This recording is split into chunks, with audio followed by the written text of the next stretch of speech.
elite players in defense? Is that what you see when you watch the Seahawks? Yeah, across the board. Just really good defense, starting with their front, backers, and then obviously their secondary, like they fly around.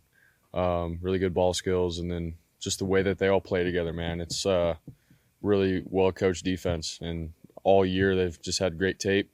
They feel like they just do a good job of making, the quarterbacks really have to be on top of their job just every play and waiting for that quarterback to slip up and give them an op. So they've capitalized all year, and so really good. Coach Kubiak also said that you never admit it, but it took you some time to kind of just be yourself out there. If you can kind of like replay in your mind when that kind of switch hit, what was it where it was like Brock is enough and Brock can just play like Brock?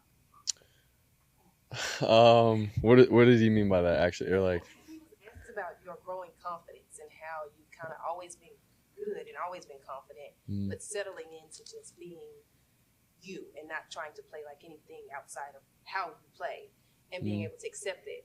Yeah. In a good way. Yeah, no, I'm trying to think now to answer your question. I don't know. I feel like, I've been a pretty serious kind of guy, doing my job and everything, but I'm in year 4, and so I feel like guys really do feed off of an authentic leader, an authentic quarterback guy in the locker room, and someone that's real. And so obviously trying to do my job really well at a high level, and then from that you can have some fun with it and be yourself. And at some point this season, obviously I was dealing with like my toe injury and whatnot, but once I started feeling really good from that, I was like, all right, man, I'm in year 4. I want to play my best ball, and I want to, have fun with the guys I'm doing it with. And so not really sure that I know a certain point, but just ever since coming back from my toe, it's sort of just been like, all right, dude, like go do your job, do it well. And, within that, once you score, celebrate with the guys, have fun with it, and sort of create some momentum, for the guys to feed off of. So Week 1 tape worth much, considering how long ago it was? Yeah, definitely. I think just seeing, our personnel versus their personnel, situational football, like just things that you can definitely go back and see. Yes, it was the first game of the season, so there's changes and things that go on during the season, both sides of the ball. But, at the end of the day, like those are the guys that we're playing against. They're going to be playing against us. Like it is valuable to go back and watch that game. I know it came in 2 different clumps, 4 weeks or 4 weeks that we were off. Did that give you any time to kind of look and maybe reevaluate, but kind of take a step back? Do you feel different, or did that at all alter maybe the way you approach the way you're playing now? Can you say that again? The bye week? Sorry. No. When you were out missing games. Yeah, okay. Became a starter. Yeah. Just even the road games. If you're on the road and I'm not playing, and on the flights and stuff, sort of just going back and watching ball, having time to actually go back and watch myself and the games and everything. So it did some reflecting in terms of where I could be better, but also reminding myself of like who I am as a quarterback, my style of play. When I get back, how do I want to look? How do I want to feel? So there was some really good reflection that I did during that time. But at the same time, it was like still help out Mac and try to find ways to win and help out the team however I could. So I was handling those 2 things. But, I think when I did come back and I was ready to roll, I definitely had a picture in my mind of, all right, dude, I want to play this style of ball. And I don't know. I feel like it did help out in some regard. I know you're not studying Sam Darnold, but since he's left here, he's won 26 games with 2 different teams. What do you think of what he's been able to accomplish since leaving here? Yeah, I mean, just playing quarterback at a really high level in the NFL, man. For him to go and obviously do it with Minnesota and then Seattle, 2 different teams, and it just goes to show you how great of a player he is, great of a guy in the locker room. Like, you can't be a quarterback and fake it. Like, guys can sniff that out, and he's a guy that's gone to 2 different places and built up cultures where they're winning cultures. And so it's a testament to him for who he is, and he's an awesome guy. And obviously the talent, the mindset to play quarterback, he's got it. So definitely not surprised that he's done that. This might sound kind of silly, but can you trace your origins of like the Dougie back? I know before that Cleveland game you told your teammates during practice, like, hey, if I score, I'm going to hit this. But why that dance? Why at that time? Was that part of you wanting to have more fun with play? And why that dance in particular as well? Just going into that game, it was a cold game, and we knew it was going to be cold and the weather and everything. So I don't know. I sort of wanted to just get the vibes going. And for me, I told the team, like, when we score, I want to like dance at some point. I'd never done that really. And so the first dance that came to mind was the Dougie. I don't know why, but I was like, I feel like it would get the guys going if I hit it. So I told the guys walk through that if we scored, we're going to do it. And we did. And it's sort of been the thing. Did you imagine it would become what it has now become over the last 3 weeks? Not really. It was just like a one-time thing, have fun with it. But, once we kept scoring and stuff, I was like, all right, let's just keep having fun. And that's the only thing that really came to mind, was to keep doing that. So guys have sort of ran with it, and we've had fun with it.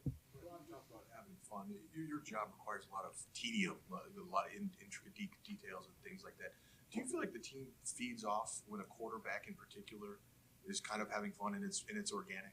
Definitely. I think just with what comes with playing the position of quarterback in the NFL, like there's a lot of pressure. There's a lot of just handling the huddle, the team, all the things. And so to have a guy be able to handle that kind of stuff, but do his job really well, and then from there still be a bro and a guy in the locker room that guys can have fun with, like it's a meaningful thing to a lot of guys. So, and that's not even just with quarterback. I think that's with all positions. But it's not just, hey, let's go out and just have fun. It's like, no, we got a job to do, and we got to do it at a high level. And then once we once we score, then we can celebrate and do those things. But I feel like everybody understands that in this locker room. That's the good thing about it. But that's sort of just how I view it.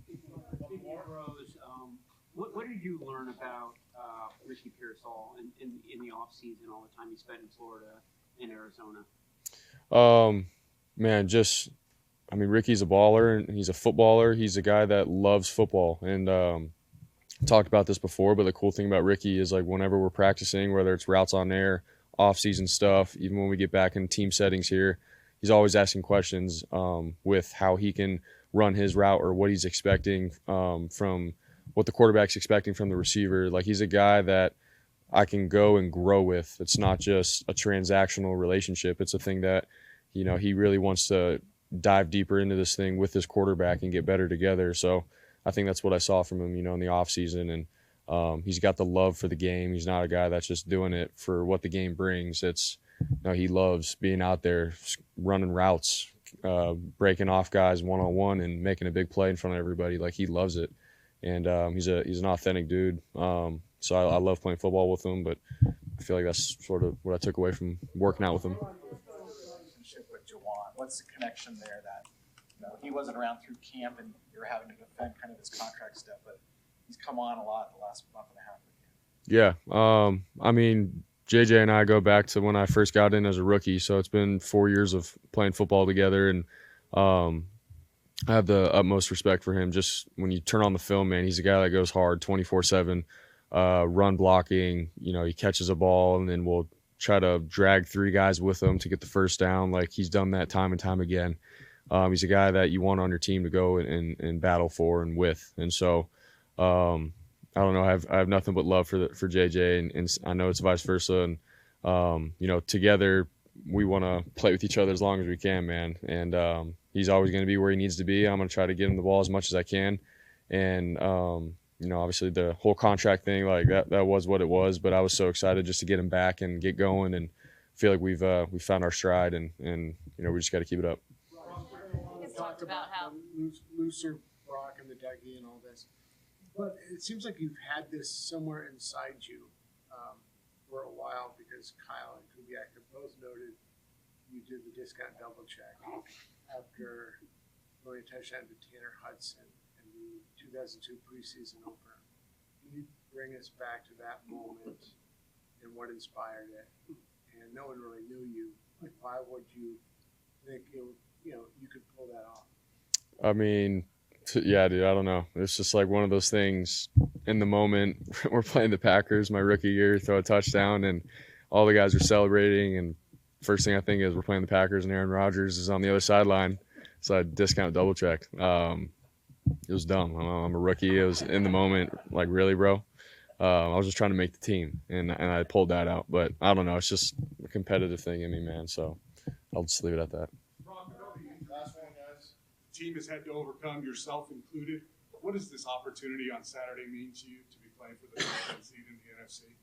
Yeah, I mean, obviously, we've just taken it one day at a time, all season long. You know, we never really thought that, hey, man, we got to go attack the number 1 seed. It was always we got to go take on whoever we're playing on Sunday and win that game. And so this is just where we're at the end of the year. We're very grateful for that, to be in this opportunity and situation. But, you know, we can talk all we want. We have to go do it at the end of the day, you know. So we just got to go do our job, take it one play at a time for 4 quarters and you know, see where we're at the end. But we're excited and we're going to do everything we can.